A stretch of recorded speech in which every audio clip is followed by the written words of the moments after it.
তারা জাহাজ নিয়ে আমাদের পার করবে।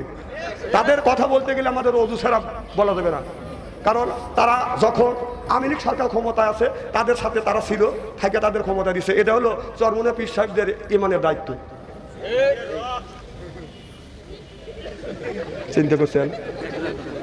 হ্যাঁ রে আল্লাহরে মানুষ রে। আবার এরশাদ চাচা যখন ক্ষমতায় ছিল তিনাও তার সাথে গেছিল, তার ইমানের একটা দায়িত্ব আছে, ইমানের দায়িত্ব দিয়ে তাদের ক্ষমতা দিছে।